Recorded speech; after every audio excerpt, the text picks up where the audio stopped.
Good morning, Charlie Pearson. You're not in bed. You're like in your office. It's so nice. Yes, I'm. Oh, good morning, Jody.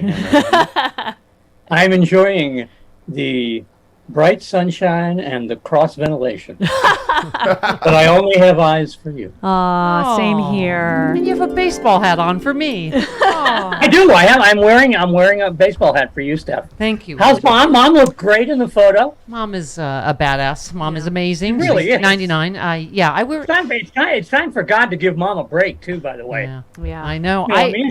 I can't believe how many doctors and nurses have said, "Oh my God, that is really at 99 that she, not only survived a femur break, but that she's walking again." I mean, she's not back to where she was. You know how it is. She has Alzheimer's. She broke and the large bone, the large bone in her leg. Yeah. But she is on her walker. She's not, where she was, but she's man. Yeah. And she wanted to. After dinner, she's like, I think we need to go for a walk. I was like, all right, Mom. And I was like, is this too far? She's like, no, let's go to the end. I know exactly how she felt. Like after my knee surgery, there was a day where I just had to move around. I didn't care where I was going. Yeah. So I found my way constantly to the free ice cream place. Yeah. My mom in the rehab place. Yeah, my mom. My occupational therapist made the mistake of telling me where the free ice cream was. My mom is also a whore for ice cream. Let me just say, in the nicest way possible. She eats she ate her entire dinner. She's like, is that all there is? I'm like, yes. I'm like, there's ice cream. She's like, all right. She ate all that too. You know what? At 99, you can eat all the ice cream you want. That's what I said. Oh, hell yes. Hell yeah, it's in the rule book. Absolutely. I don't make the rules here. Yeah, exactly. Charlie, so I'm trying to avoid talking about Uvalde with it because I'm liable to break FCC regulations. No, again. please don't. Oh, we like our show. Yeah. Is there any other way to talk about it without breaking the FCC? I read today, and this may be the saddest passage I've read since the actual event happened. The state senator Gutierrez, the guy who's been on TV a lot, who I'm very impressed by the way, said that Biden told him that there's a fund that will pay to raise the school and build another one. We have a policy in place to tear down the schools where there are massacres and build new ones. That's ridiculous. What in the hell kind of country is this? Yeah. We have a line item in the federal budget for tearing down massacre sites and building new schools. Yeah.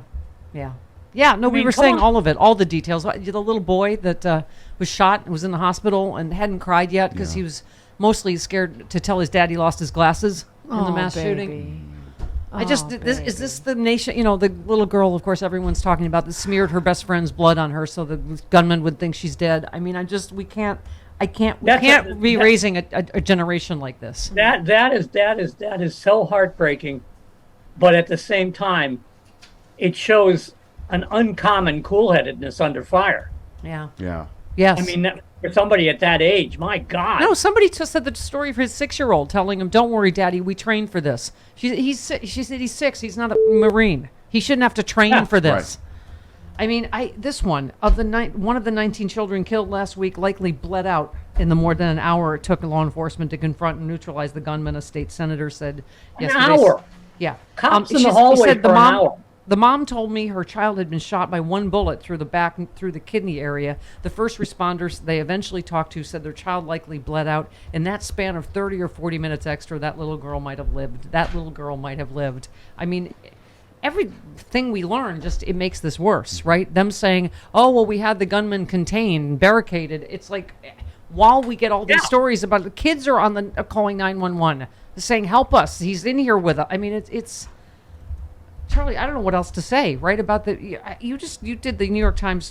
Speaking at an NRA convention just days after the mass shooting in Uvalde, Donald Trump made clear he didn't view guns as the problem. Instead, he blamed a troubled American culture in which mental health was declining, school discipline was lacking, and the traditional nuclear family was receding. You says the guy who's clearly cracked, got a gift degree from Wharton, and has had 3 wives, and who got a whole lot of strange in between. I mean, Donald Trump lecturing about family values. That's where we are. Extraordinary. It's extraordinary.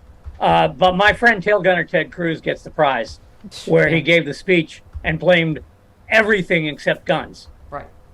Blamed video games. Doors.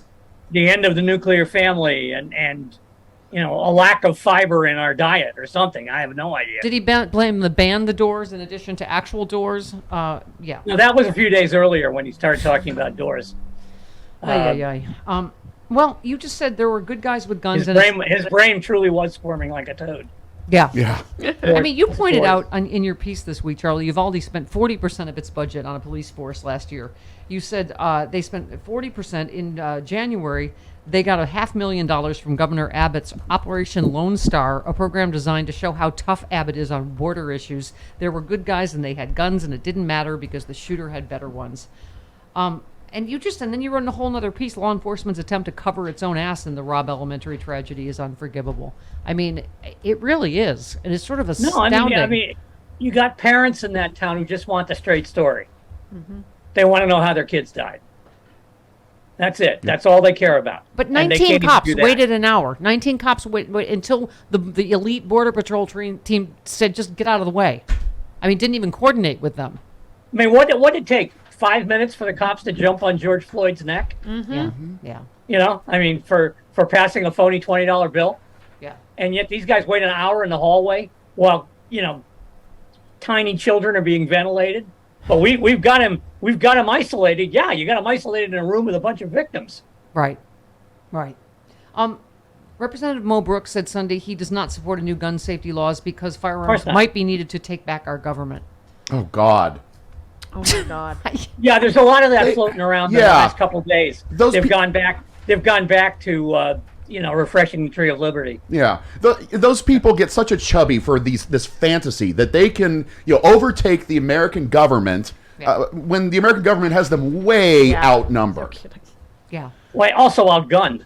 Yes, and unless these guys have an air force I'm not aware of. Right. Yeah. Yeah. I mean, this report. Speaking of Trump. It was widely reported in the wake of Parkland shooting. Then President Trump shocked members of both parties. He expressed support for gun control measures, but he was later convinced to reverse course after meeting with the NRA. Of course, because he's a giant pussy. Mm-hmm. But I mean, if even Trump has anything close to a conscience, that he's the hero of this story. The New York Times reveals Trump pushed for gun control measures a year later after the shootings in El Paso, where a far-right gunman using, pretty much mostly Trump talking points, massacred 23 people at a Walmart. Then the next day, the 9 people killed in Dayton, Ohio at a bar. Trump reportedly was so shaken by the violence, he made it clear he wanted to take some sort of action. Trump said, what are we going to do about assault rifles? Mick Mulvaney said, not a damn thing. Trump said, why? Mulvaney said, because you would lose. And so that was the end of that discussion, right? That, by the way, prima facie evidence that it didn't start with Donald Trump. Right. I mean, that's convincing proof that it's a sickness in the Republican Party and the conservative movement, and that Donald Trump is just another symptom. Yeah. But how many of these guys are there going to be? The GOP congressman in my hometown, Buffalo, said he'd back an assault weapons ban just 2 years after getting an NRA endorsement. Representative Chris Jacobs, he's set for a GOP primary battle in August. He said he would get behind gun control efforts, including an assault weapons ban and setting 21 as a minimum age to buy guns, which, by the way, politically in the aggregate, Charlie, that's not, courageous in that 67, almost 70% of Americans favor an assault weapons ban.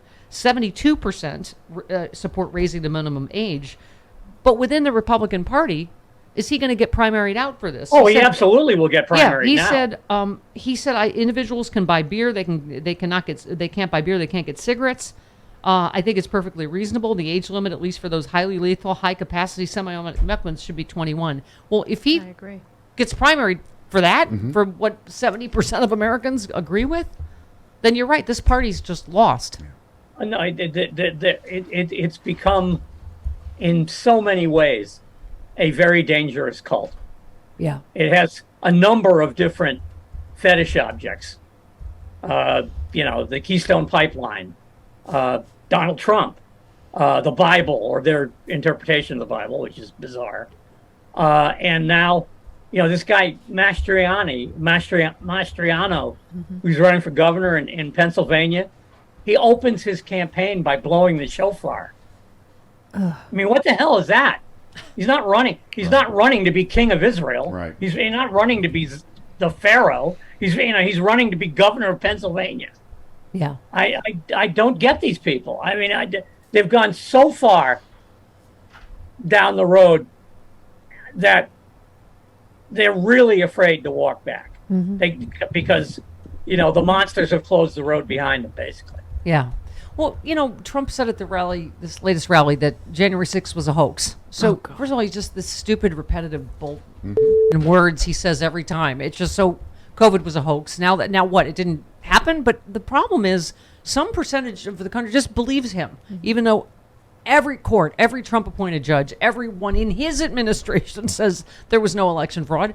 There's a percentage of people in the country that, well, Trump. I mean, I was in a red county in North Carolina, Charlie, and I saw a guy with a Trump hat, and I saw a house with a big Trump sign, and you just feel like going, you are in a cult. The election was 2 years ago. Why are you wearing a guy with a name, somebody's name on your head, or have a giant sign in front of your house?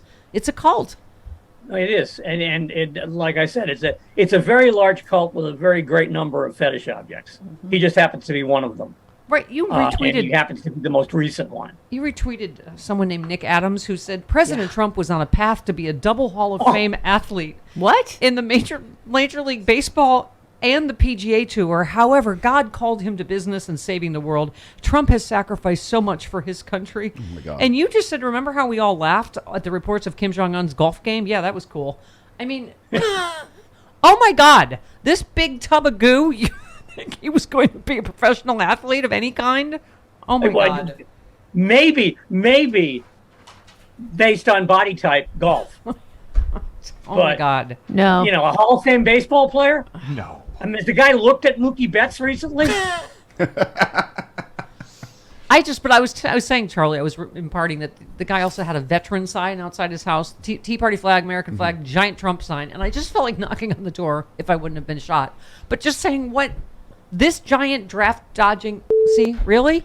The ripped off veterans charities, why? That's afraid of fruit and pie? Really? Why is he your hero? Sharks. Doesn't like sharks. Yes. Yeah. Doesn't like the ocean. He's afraid of the ocean. And didn't he call service people that join the army losers? Yeah. So Yeah. And he's very much afraid, judging by the emails I've been getting over the weekend, he's very much afraid of the district attorney in Atlanta. Yes. Oh, because now, speaking of repetitive perfect phone call. They're trying to get me over another perfect phone call. Perfect phone call. Oh my God. I mean, Raffensperger must be laughing his head off right now. Yeah. Yeah. Because not only did he beat him in the primary, he's now the central figure in the latest fantasy. Yeah. No, I think he wakes up every morning with a very large quiver in his liver, wondering where the next shoe will drop. Yeah. I mean, his big deal now is he's going to beat Lynn Cheney. That's going to be Liz Cheney. That's going to be, and not only that, if he does beat Liz Cheney, he's going to deprive me of a long-sought pleasure of watching Liz Cheney lose. I'm going to have to feel bad about it. All right, say adieu to your lover. adieu. Adieu, Jody. Adieu.